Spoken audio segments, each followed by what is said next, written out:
Welcome back to our channel. నేను మీ Kavya. So present ట్రాన్స్జెండర్ల పరిస్థితి ఎట్లా ఉంది, ఎందుకు క్రైమ్ రేట్ పెరగాల్సిన పరిస్థితి వచ్చింది, అండ్ దాంతోపాటు ఉద్యోగ ఉపాధి అవకాశాలను కూడా ప్రభుత్వం వాళ్ళకి ఇస్తుంది. కానీ దీంతో సరిపోయే అవకాశం ఉందా? మొత్తానికి 50,000కు పైగా ఉండే ట్రాన్స్జెండర్లకి కనీసం ఒక 100 ఉద్యోగాలు కూడా లేకపోవడం ఏంటి?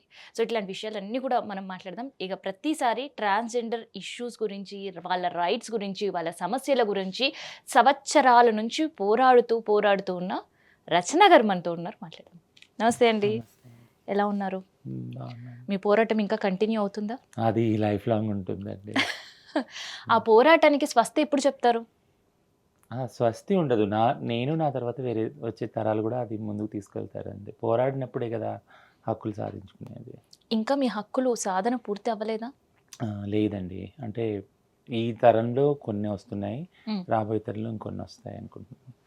సో జనరల్ పాపులేషన్‌తో పాటు ట్రాన్స్ పాపులేషన్ కూడా పెరుగుతూ వస్తుంది. అవును. వాస్తవమేనా? కరెక్ట్‌గా పెరుగుతుంది. అందుకని ఈ సమస్యలన్నీ వస్తున్నాయి. హ్మ్. ప్రెజెంట్ తెలంగాణ మొత్తంలో ఎంతవరకు ఉంటుండొచ్చు? 59,000-60,000 మంది దాకా ఉంటారండి ఇంచుమించు. హ్మ్. 58, 50, 60,000 మధ్యలో ఉన్నారు. హ్మ్. ఇది సెన్సస్. ఓకే. సో ఏంటి క్రైమ్ రేట్ పెరగడం ఏంటి? హ్మ్. సో, వయసు. నేనెప్పుడు గూడా చెప్తానే ఉన్నాను మీకు కావ్య గారు. ఏంటంటే ఎప్పుడైతే ఒక కమ్యూనిటీకి, ఒక సముదాయానికి బేసిక్ అవసరాలు, మినిమమ్ అవసరాలు రోటీ, కపడా, మకాన్ ఇవి ఎప్పుడైతే అందవో ఖచ్చితంగా వాటి గురించి స్ట్రగుల్ ఫర్ ఎగ్జిస్టెన్స్ అంటారు గదా! మనకి సైన్స్‌లో సూత్రం ఉంది. దాని గురించి గొడవ స్టార్ట్ అవుతది. సో, మా సముదాయం గూడా మీరన్నట్టు పాపులేషన్ ఇదేంటంటే 58-60,000 మధ్య పాపులేషన్ ఓన్లీ ఆన్ రికార్డ్స్. హ్మ్. ఆఫ్ రికార్డ్స్ చాలా ఉండొచ్చు. అంటే మనకి జనాభా గణాంకన జరిగింది 2011లో. హ్మ్. అప్పుడు దేశం మొత్తంలో 5,00,000 అన్నారు. హ్మ్. ఇది జరిగింది 2014లో తెలంగాణ. సో, ఆ ఫిగర్ ఇది. హ్మ్. జరిగి కూడా 10 సంవత్సరాలు దాటుతుంది కాబట్టి ఇంకా ఎక్కువ ఉండొచ్చు.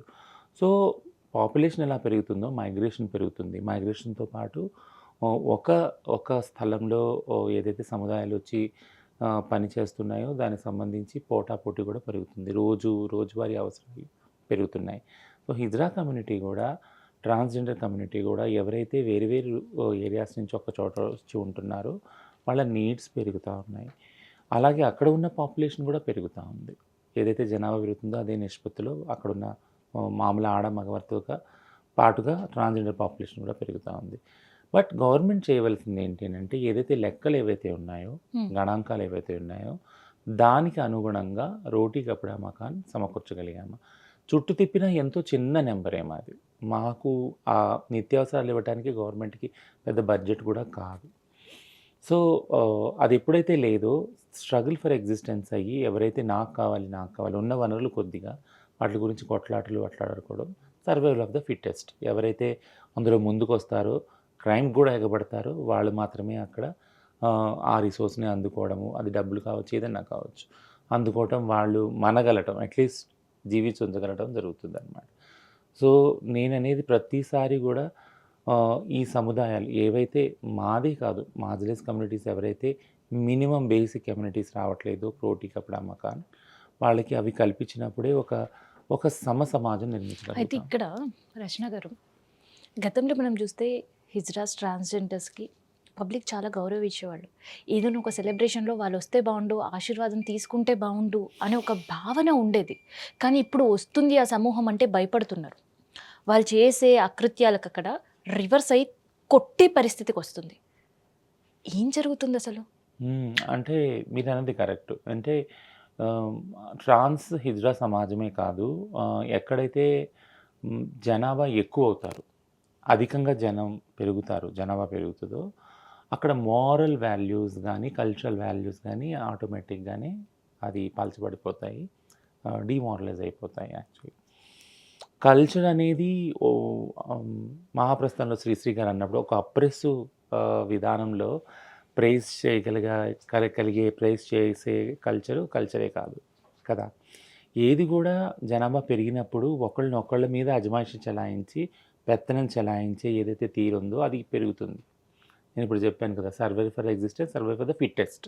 ఎవరి దగ్గరైతే డబ్బుందో, ఎవరి దగ్గరైతే ధనం కానీ ఖండబలం కానీ ఉందో వాళ్ళు ఎవరైతే చాలా బడుగు వర్గాలు ఎవరైతే దగ్గరైతే బలం లేదో ధనం లేదో వాళ్ళ మీద జులుము ఆజమాయిషి పెంచుకొని చేస్తూ ఉంటారు.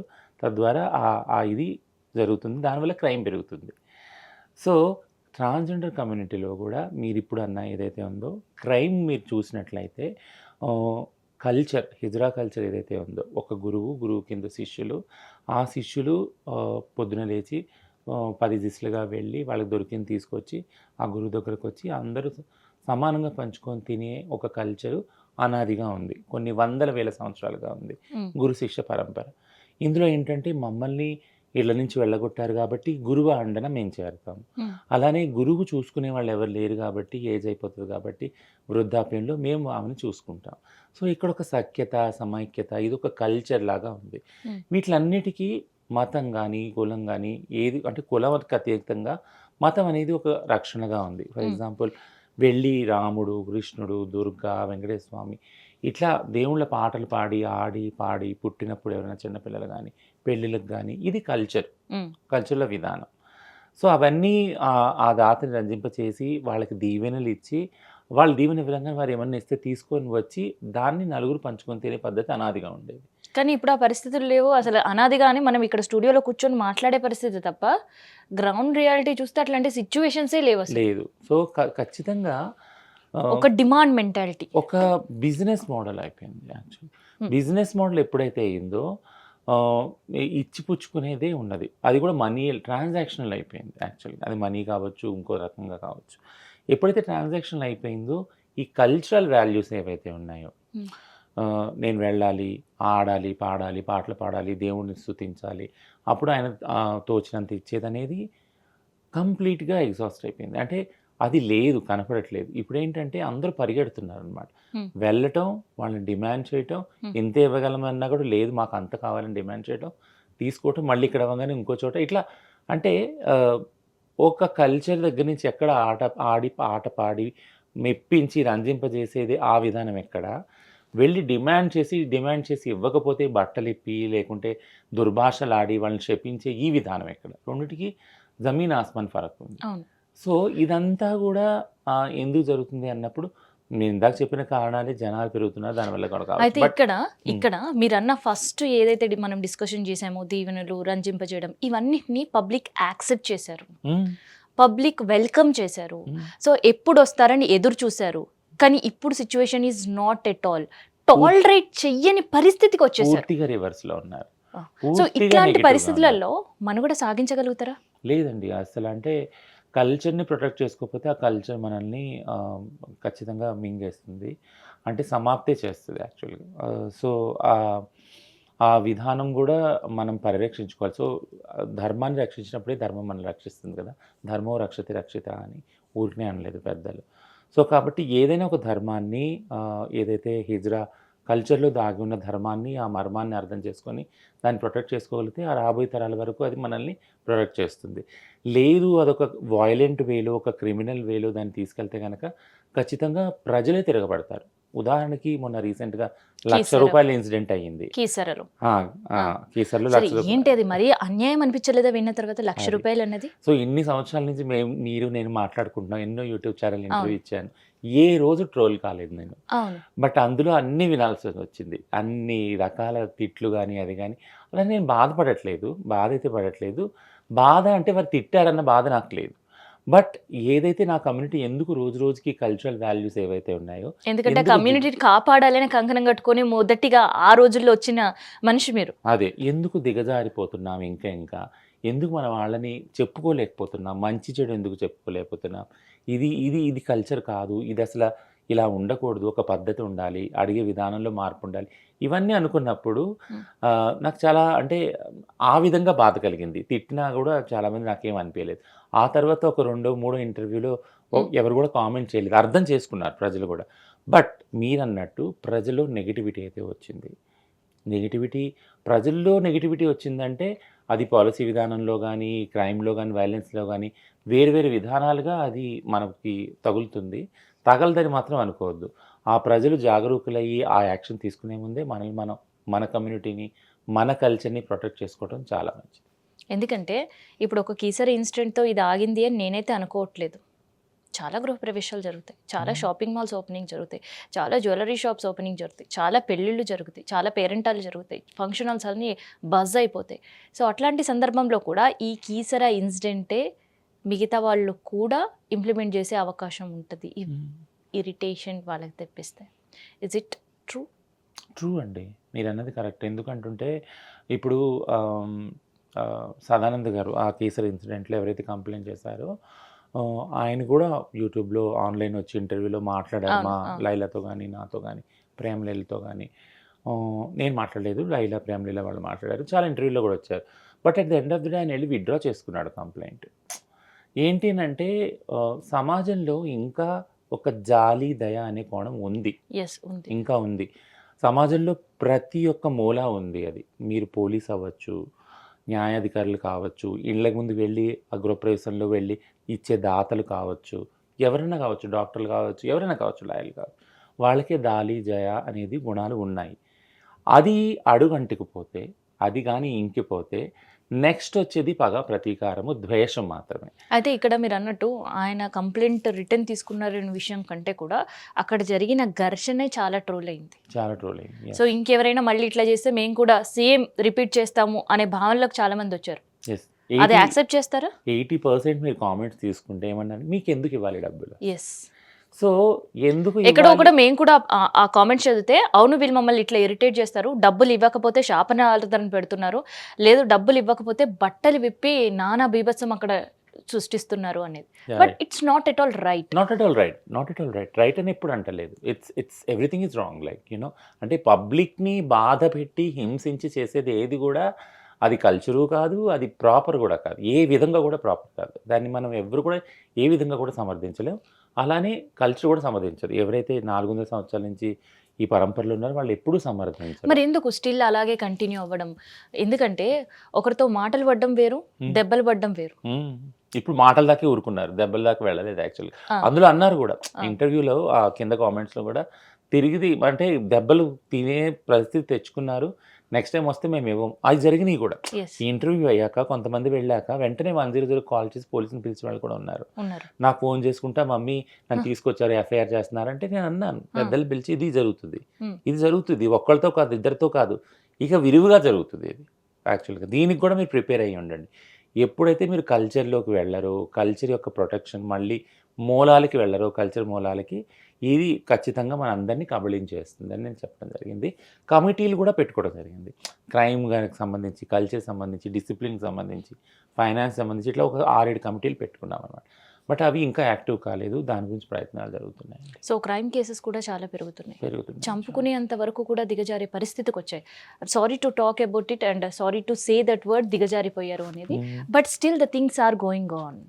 సో అట్లాంటి సిచ్యువేషన్ ఏంటి అసలు? సో క్రైమ్ ఒకసారి స్టార్ట్ అయ్యింది అని అంటే ఎక్కడో కంట్రోల్ తప్పుతుంది ఎక్కడో అని. గాళ్ళు అంటే క్రైమ్ యొక్క రీజన్స్ మనం కనుక్కోవట్లేదు, ఆ రీజన్స్ని సొల్యూషన్ దిశగా తీసుకొని వెళ్ళట్లేదు, ప్లస్ సిస్టమ్స్ పెట్టుకోవట్లేదు. నేను ఇదివరకు చెప్పిన ఒక సిస్టమ్ ఉంది, అంటే 10 మంది వెళ్ళి తెచ్చుకొని ఒక చోట కూర్చొని సమానంగా పంచుకునే ఆ పద్ధతి ఎక్కడ. ఇప్పుడు నేను పంపుతాను ఒక 100 మంది 20 మందిని మీరు తీసుకొని రండి, ఈ బిజినెస్ మోడల్ ఎక్కడ యాక్చువల్గా. సో మళ్ళీ మనం ఆ కల్చర్లోకి వెళ్ళి కొంతమంది మనం సామరస్యంగా ఉండి అందరం కలిసి ఉండి ఈ కల్చర్ని ప్రొటెక్ట్ చేసుకునేంత వరకు ఈ మార్పు రాదు ఖచ్చితంగా. సో ఆ దిశగా వెళ్ళాలి. ఒక లగ్జరియస్ లైఫ్లో కూడా చాలామంది ఉంటున్నారు, విద్య లేదు, ఉద్యోగము లేదు, బట్ ఎలా పాసిబుల్ అవుతుంది? అంటే డబ్బు ద్వారా లగ్జూరియస్ లైఫ్ ఎవరికన్నా వస్తుంది వాళ్ళ రేపు మనం చాలా మటుకు ఎలా ఎర్నింగ్ సోర్స్ ఏంటి? ఎర్నింగ్ ఇప్పుడు చాలా మటుకు మార్జినలైజ్ కమ్యూనిటీస్లో మనం చూసేది ఏంటి అంటే, ఏదైతే హిడెన్ క్రైమ్ ఉందో, ఉదాహరణకి క్రైమ్ రూట్ ద్వారా వెళ్ళిన వాళ్ళు తొందరగా సాధించగలుగుతున్నారు, డబ్బులు కూడా సంపాదించగలుగుతున్నారు.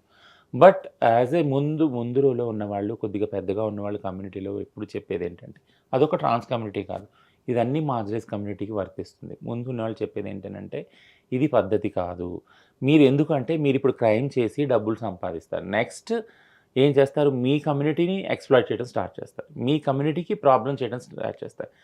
ఒక కమ్యూనిటీలో ఒక వ్యక్తి క్రైమ్ చేస్తున్నాడు అంటే దాని ప్రభావం మిగిలిన కమ్యూనిటీ వ్యక్తుల మీద కూడా పడుతుంది. ఖచ్చితంగా పడుతుంది. పడదు అని ఆ వ్యక్తి అనుకోవచ్చు. బట్ ఖచ్చితంగా పడుతుంది. సో, ఈ చుట్టుపక్కల ఉన్నవాళ్ళు వార్న్ చేస్తారు ఆ మనిషిని. "నువ్వు అది చెయ్యొద్దు. అలా చేయటం ద్వారా మా అందరి మీద కూడా ఎఫెక్ట్ అవుతుంది." ఉదాహరణకు మీరు ఇందాక చెప్పాను నేను. ఇదంతా జరిగేటప్పుడు కొంతమంది ఇండిపెండెంట్‌గా ఉన్న ట్రాన్స్‌జెండర్ వ్యక్తులున్నారు. ఇప్పుడు హిజ్రా సిస్టమ్‌లోనే మనం ఈ క్రైమ్ చూస్తున్నాం మాక్సిమం. ఎవరైతే భిక్షాటనకెళ్తున్నారో, ఎవరైతే సెక్స్ వర్క్‌లో ఉన్నారో, ఎవరైతే బదాయిలో ఉన్నారో ఇక్కడ ఎక్కువ క్రైమ్ ఉంది. బదాయి ఏంటండి? బదాయి అంటే పిల్లలు పుట్టినప్పుడు ఎవరైతే అడుక్కుంటారో, ఎవరైతే ఓకే. ఇంకోటి భిక్షాటన అంటే డైలీ కొట్టుకెళ్ళి మనం అడుక్కుంటారు. కనిపిస్తుంటది. సెక్స్ వర్కే.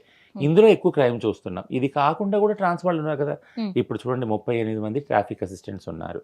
అలానే 20 మంది మెట్రోలో రీసెంట్‌గా జాయిన్ అయ్యారు. సో, వీళ్ళ మీద కూడా ఇంపాక్ట్ పడతది. ట్రాన్స్ మెన్ ఉన్నారు. హ్మ్.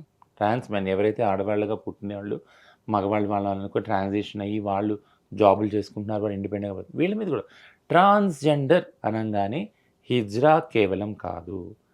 కాబట్టి హిజ్రాల్ని మాక్సిమం చూస్తది కాబట్టి సమాజము, రోజు ప్రధాన కూడళ్లో చౌరస్తాల్లో అడుక్కుంటా కనపడతారు కాబట్టి, హ్మ్. రాత్రులు మేకప్‌లేసుకొని దందాల ప్లేసెస్‌లో సెక్స్ వర్క్‌లో కనిపిస్తారు కాబట్టి, వాళ్ళనే చూస్తది కాబట్టి, ప్రజల యొక్క పబ్లిక్ ఒపీనియన్‌లో వాళ్ళే రిజిస్టర్ అవుతారు. కానీ ఈ దానిలో నుంచి, ఈ సముదాయం నుంచి కొంతమంది ఇండిపెండెంట్‌గా చదువుకొని వచ్చి, హ్మ్. ఉద్యోగాలు చేసిన వాళ్ళు ఎవరైతే ఉన్నారో, ట్రాన్స్ మెన్ ఎవరైతే ఉన్నారో, వాళ్ళ మీద ఈ ప్రభావం పడదా? ఒక మగ వ్యక్తి చిన్న పిల్లని రేప్ చేస్తే, మగ సమాజాన్నంతా నిందిస్తది అవునా? మగ సముదాయం అంతా నిందిస్తుంది. ఒక ఆడ వ్యక్తి అలా చేసిన ఏదైనా మర్డర్ గాని, ఏదైనా చేసినా గాని ఆడ జాతినంతా నిందిస్తారు. అవునా కాదా? అట్లా ఒక ట్రాన్స్‌జెండర్ వ్యక్తులు గాని హ్మ్. క్రైమ్‌లో ఉంటే మొత్తం అందరికీ ఆ క్రైమ్ గాని, అవమానం గాని ఆపాదిస్తది సమాజం. సో, నేననేదేంటంటే మీరు క్రైమ్ చేస్తున్నారు.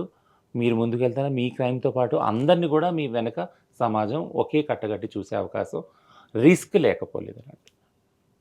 సో, నేను ఇందాక అన్నట్టు క్రైమ్ పెరుగుతుంది. ఒకరినొకరు చంపుకునే పరిస్థితి వరకొస్తుంది. సో, హ్మ్. అందులో ఆల్రెడీ పబ్లిక్ నుంచి ఒక నెగటివిటీ అండ్ ఈ సమూహంలో కూడా ఈ జరుగుతున్న వార్స్, గొడవలు అసలు సెక్యూర్డ్‌గా ఉండే పరిస్థితే అంతకుముందు సమాజం నుంచి సెక్యూరిటీ లేదు, సెక్యూరిటీ కావాలి, మమ్మల్ని గుర్తించాలి అనే రైట్స్ కోసం మీరు పోరాడారు. ఇప్పుడేం చేస్తారండి రచన గారు? హ్మ్.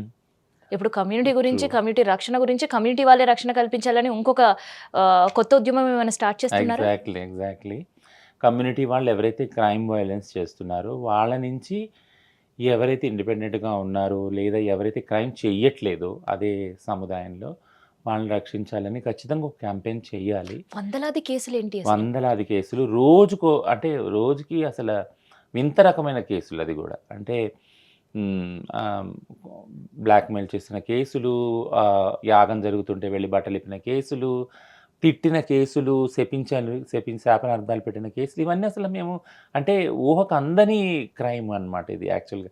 ఎక్కడ కల్చర్ ఉందో ఆ కల్చర్‌కి ఎగైనెస్ట్‌గా ఇవన్నీ క్రైమ్‌లు చూస్తున్నాం యాక్చువల్‌గా. వింత వింత క్రైమ్‌లు, కొత్త క్రైమ్‌లు చూస్తా ఉన్నాం. అదే రోజుకి వందలాది కేసులంటే it's not a small issue. Yeah, it's not a small issue. It's a big issue. But issue again and again the responsibility lies on the shoulders of community plus government.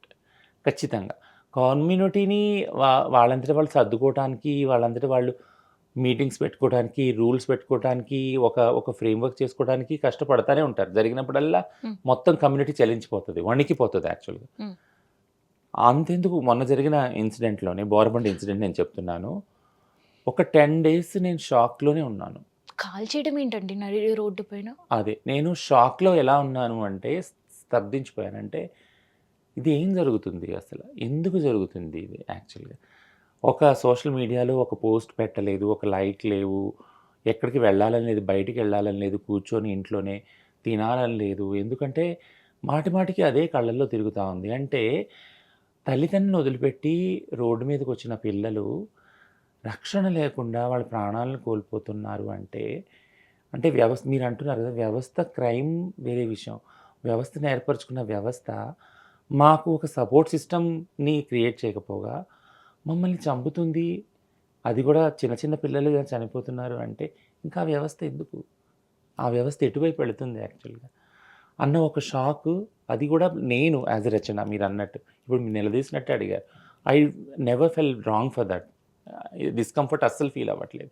But discomfort దానికోసం feel అవుతున్నాను ఏంటినంటే, ఆ పిల్లలు నిండు 100 ఏళ్ళు అంటే 100 ఏళ్ళు ఉంటారో లేదో, ఒక స్టడీ ప్రకారం యావరేజ్ వయసు ఆ 50 నుంచి 60 ఏళ్ళ కన్నా ఎక్కువ బతకరండి ఏ ట్రాన్స్ వాళ్ళు. అట్లీస్ట్ అందులో సగం లైఫ్ కూడా చూడలేదు. చూడలేదు.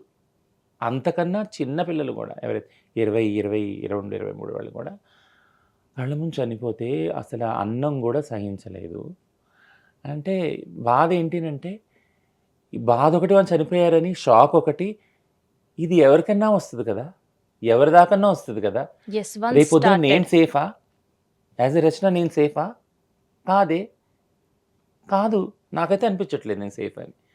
నన్ను ఎప్పుడన్నా ఎవరన్నా తుడిచిపెట్టేయొచ్చు, అలా అన్నా చంపేయొచ్చు, చంపి ఏదన్నా చెప్పొచ్చు, ఏవన్నా చేయొచ్చు. అవునా కాదా? పైగా నేను చనిపోయాక నా చావుని ఎవరు ప్రశ్నించరు కూడా కదా! ఎంత భయంకరమైన పరిస్థితి ఇది చెప్పండి. ఇప్పుడు ఆడవాళ్ళు, మగవాళ్ళు ఉన్నారంటే వాళ్ళకి ఏమైనా చిన్న దెబ్బ అయినా గానీ వాళ్ళ గురించి కొట్లాడటానికి వస్తారు వాళ్ళ ఇంటోళ్ళు. అవును. అవునా? ఇది ఎవరు జరిగింది? నేను రాంగ్ డైరెక్షన్‌లో లేదు పలానా వాడు రాంగ్ డైరెక్షన్‌లో వచ్చాడంటే వాళ్ళ దగ్గరికి వెళ్లి పోలీస్ కంప్లెయింట్ చేసి వాళ్ళని కోర్టు దాకా లాగే వరకు ఎవరు ఊరుకోరు. అక్కడ సపోర్టింగ్ సిస్టమ్ ఉంది. బట్ మేము చనిపోతే ఇలా, మమ్మల్ని చంపేస్తే ఇలా ఎవరు ప్రశ్నిస్తారు? ప్రశ్నించలేదే. ఎవరు ప్రశ్నించట్లేదే. సో, ఇది బాధ, భయం గూడా ఉంది.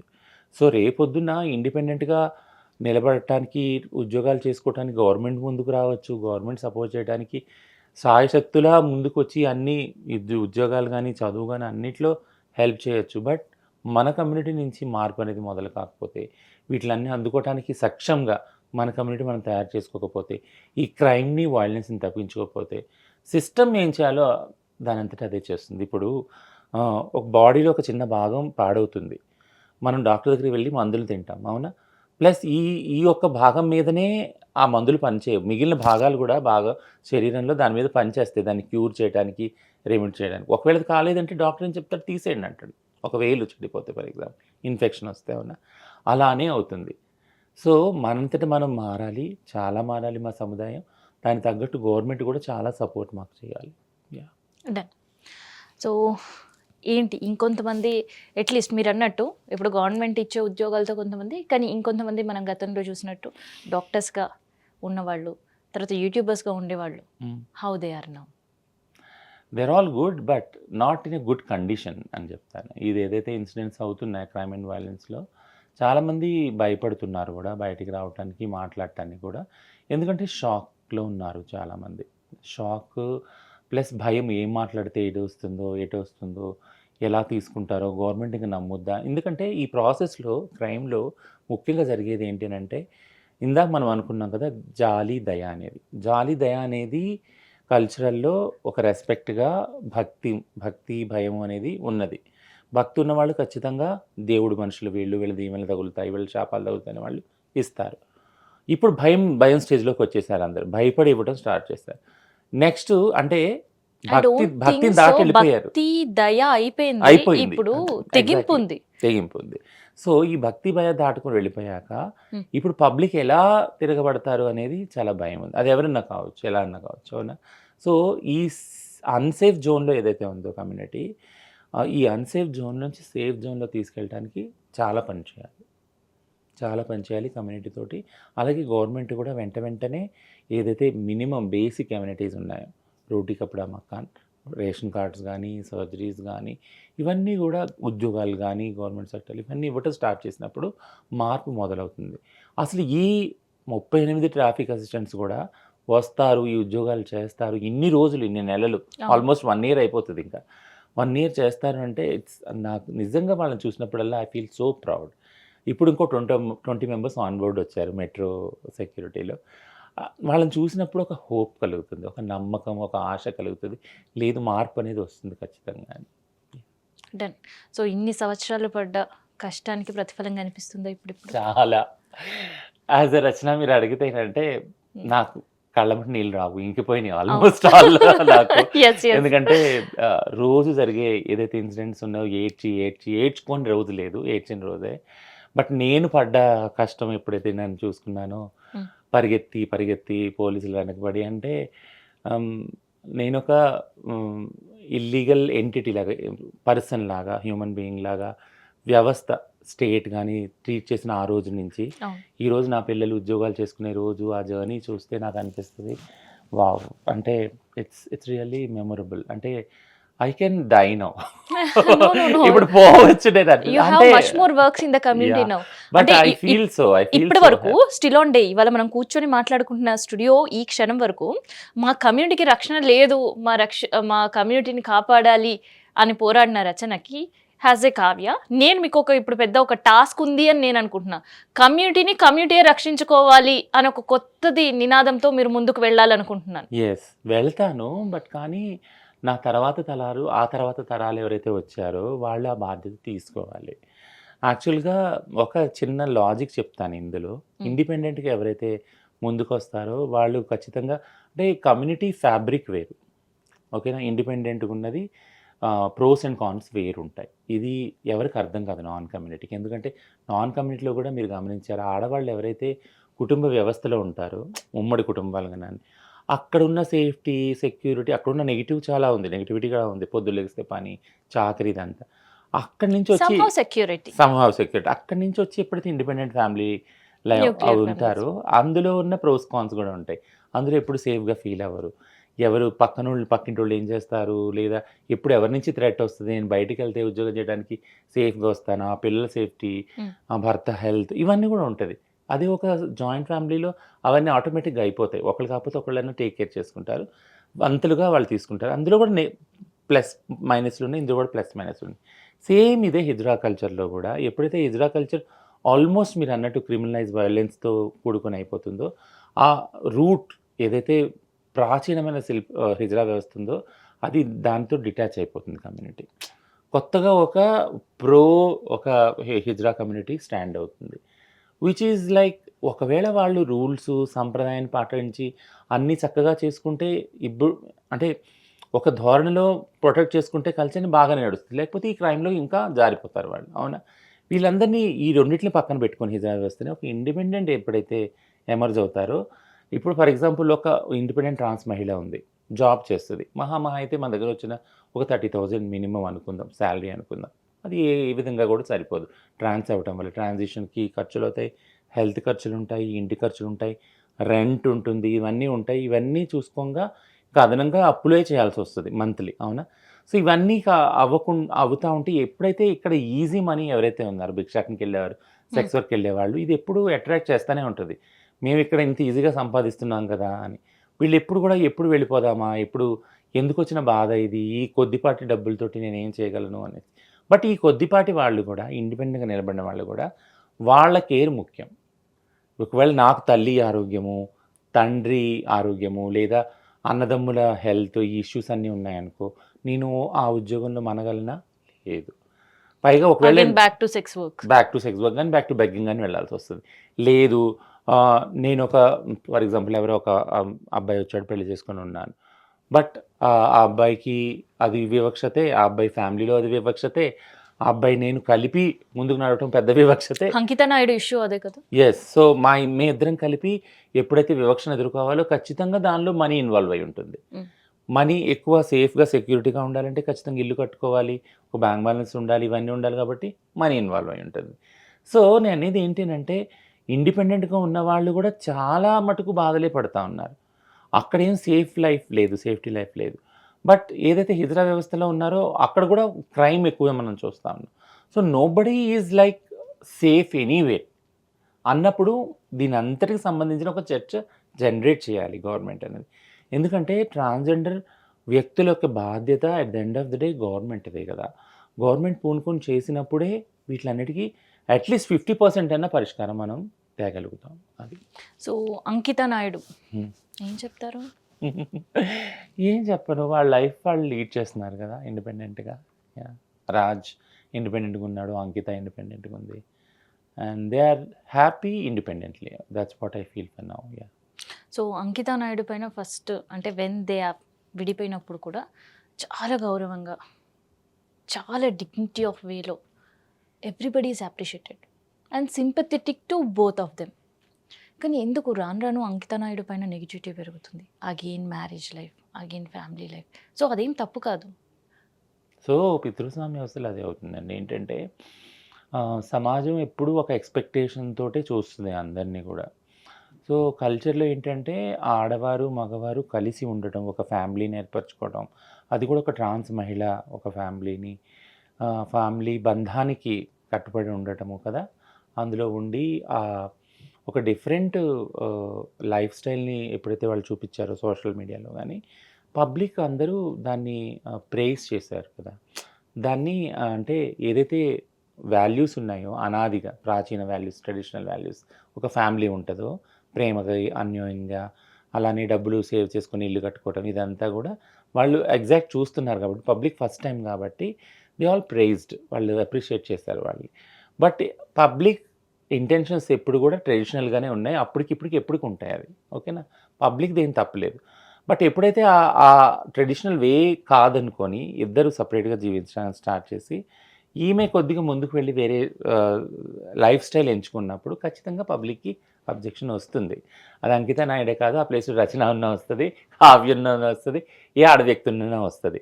బట్ నేననేది ఏంటంటే, మన సమాజం ఇదొక మెసేజ్ ఏంటంటే, మన సమాజం ఇంకా ఇండిపెండెంట్‌గా ఉన్న ట్రాన్స్ మహిళలు గానీ, మహిళలకు గానీ, ఇంకా ఛాలెంజెస్ ఇవ్వకుండా ఉంటదంటే కాదు. ఛాలెంజెస్ ఇస్తుంది ఖచ్చితంగా.